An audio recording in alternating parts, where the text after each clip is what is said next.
शहर के power house road महिला कॉलेज के समीप अब आधुनिक स्वास्थ्य सुविधाओं से लैस physiotherapy in sports injury centre की शुरुआत हो गई है। सोमवार को आयोजित एक भव्य समारोह में डॉक्टर रंजना झा, कांग्रेस जिलाध्यक्ष सुनील यादव और डॉक्टर अंबर आनंद ने संयुक्त रूप से फीता काटकर सेंटर का विधिवत उद्घाटन किया।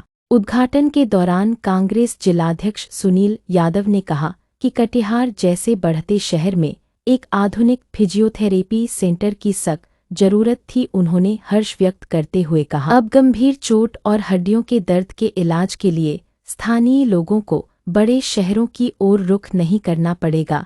यह सेंटर कटिहार के लिए एक बड़ी सौगात है। सेंटर के संचालक डॉक्टर अंबर आनंद ने सुविधाओं की विस्तृत जानकारी देते हुए बताया कि यहां अत्याधुनिक मशीनों और वैज्ञानिक पद्धतियों द्वारा इलाज किया जाएगा। कार्यक्रम के दौरान क्षेत्र के कई गणमान्य नागरिक, सामाजिक कार्यकर्ता और स्वास्थ्य जगत से जुड़ी हस्तियां उपस्थित रहीं। सभी ने उम्मीद जताई कि यह सेंटर न केवल सामान्य मरीजों बल्कि खेल जगत से जुड़े युवा के लिए भी मील का पत्थर साबित होगा।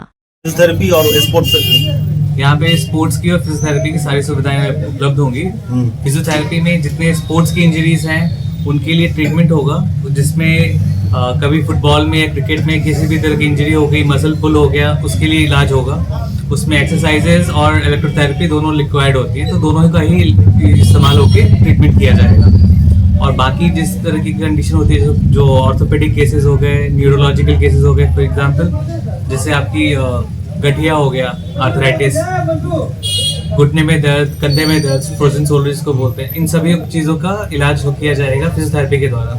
और इन कंडीशंस में फिजियोथेरेपी ज़्यादा कारगर है मेडिसिन के कंपैरिजन में। नसों से जुड़ा हुआ जो आता है जब ज़्यादा, हाँ, जो फॉर एग्जाम्पल जैसे आप कहना चाह रहे हैं साइटिका, जो नर्व कंप्रेस हो जाता है, फिर सर्वाइकल में जो नर्व कंप्रेस हो गया जिसकी वजह से हाथ में झंझनाहट होती है, तो उन सब कंडीशंस के लिए इलाज किया जाएगा। जैसे फिजियोथेरेपी में हम उस कंप्रेशन को रिलीज करने की कोशिश करते हैं और जो मसल्स का जो मूवमेंट है, नर्व सप्लाई है, उसको रीस्टोर किया जाता है ताकि जो झंझनाहट है वो सब कम हो जाए। तो उसके लिए हम ट्रीटमेंट उसके हिसाब से प्लान करते हैं। स्पोर्ट्स इंजरी क्या है? स्पोर्ट्स इंजरी में कोई भी खेलने के दौरान जो भी इंजरी होगी वो सारे स्पोर्ट्स इंजरी के अंदर आते हैं। तो सबसे कॉमन है ACL, जो घुटने में होता है। जो कई बार होता है कि नी ट्विस्ट हो गया, दौड़ते दौड़ते टर्न कर रहे हैं, तो उस टाइम पे नी पे एक्सेसिव लोड होता है जिसकी वजह से लिगामेंट टूट जाते हैं। तो उसके लिए हम रिहैब करते हैं। उसमें अलग अलग स्टेजेस होते हैं, तो हर स्टेज के हिसाब से ट्रीटमेंट अलग होता है। और जो एथलीट्स होते हैं जो प्रोफेशनली खेल रहे हैं, जो नेशनल लेवल पे खेल रहे हैं, स्टेट लेवल पे, डिस्ट्रिक्ट लेवल पे खेल रहे हैं, उनके लिए रिहैब बहुत ज़्यादा ज़रूरी है। अगर वो रिहैब प्रॉपरली नहीं करते हैं तो दोबारा इंजरी होने के चांसेस ज़्यादा होते हैं, और अगली बार जब इंजरी होगी तो उस टाइम में जो इम्पैक्ट होगा इंजरी का वो सिवियरिटी बहुत ज़्यादा होगी। Without medicine. हाँ, अगर एक्सरसाइज आप टाइमली प्रॉपरली पूरा रिहैब नहीं करते, मान लीजिए आपको इंजरी हो गई आज की डेट में और आपने 1 महीने रेस्ट किया लेकिन रिहैब नहीं किया, कि आपका पेन तो ठीक हो गया लेकिन आप खेलने चले गए, बट खेलने जब वापस चले जाओगे तो आपके मसल्स अभी भी वीक है, क्योंकि आप 1 महीने तक कुछ नहीं किए तो मसल्स कमजोर हो गई हैं। तो अब उनको वापस से ट्रेन करना जरूरी था जो आपने नहीं किया। लेकिन अब जब वापस खेलने जा रहे हो तो आपकी मसल्स वीक है, और आप दोबारा जब खेलते हैं तो इंजरी जब होगी तो ज़्यादा इम्पैक्ट पड़ेगा, क्योंकि वो रोक नहीं पाएगी उसको। तो उस टाइम पे इंजरी को कंट्रोल करने के लिए रिहैब का होना बहुत ज़रूरी है। इसीलिए प्रोफेशनल प्लेयर्स जितने हैं वो रिहैब पे फोकस करते हैं। परिचय ठीक। मेरा नाम अंबर आनंद है, मैं फिजियोथेरेपिस्ट हूँ। मैंने PhD किया है फिजियोथेरेपी में, मेरा मास्टर्स है ऑर्थोपेडिक्स में, और मेरी पढ़ाई हुई है उत्तराखंड और पंजाब से।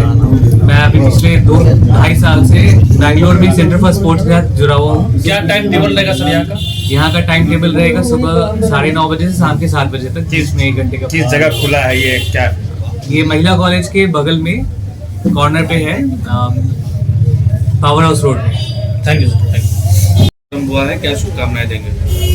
मैं डॉक्टर अंबर जी को शुभकामना देता हूँ, धन्यवाद देता हूँ, आशीर्वाद भी देता हूँ। और कटिहार का गौरव की बात है कि उन्होंने PhD करके कटिहार को ही इन्होंने चुना सेवा करने की भावना से। ये बहुत बड़ी सोच है, और जिस तरह से इनका डिग्री है, जिस मेहनत से ये अपना डिग्री हासिल किए हैं, बड़े शहर में भी अपना योगदान दे सकते थे, नौकरी कर सकते थे, अपना क्लिनिक खोल सकते थे, लेकिन इन्होंने इस मातृभूमि का सम्मान रखा।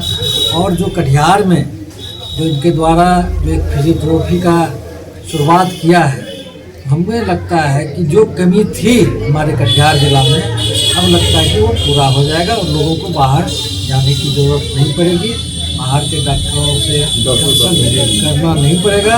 और यहाँ पर हम लोगों को, हमारे कटिहार जिला वाले को सुविधा मिलेगी। धन्यवाद। ये कामनाएं देखते सर्वप्रथम मैं तो अंबर आनंद जी को इतना अच्छा सेंटर खोलने के लिए, फिजियोथेरेपी एंड खोलने के लिए शुक्रिया अदा करती हूँ। उन्होंने बहुत अच्छा स्टेप उठाया है और जैसे बातचीत से मुझे पता चला, मुझे उनकी डिग्री भी काफ़ी अच्छी है। उन्होंने PhD किया है, जो मुझे नहीं लगता कि कटिहार क्या लगता, बिहार में भी शायद ही कोई होगा। मेरी शुभकामनाएं हमेशा उनके साथ है। इस सेंटर की आवश्यकता तो सबको ही तो पड़ेगी। आजकल इतना ऑर्थोपेडिशियन को सबसे ज़्यादा जरूरत पड़ेगी, गायनकोलॉजिस्ट को भी जरूरत पड़ती है, इसीलिए मेरी शुभकामनाएं इनकी हमेशा उनके साथ है। मेरे तरफ से बहुत बहुत शुभकामनाएं डॉक्टर अंबर को।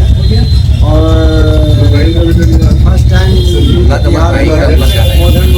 के साथ आपके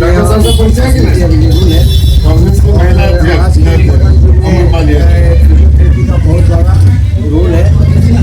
जब खास करके स्टॉक जब हो जाती है तो हम लोग हेमीप्लेजिया के पेशेंट को रेफ़र करते हैं फिजियोथेरेपिस्ट के पास।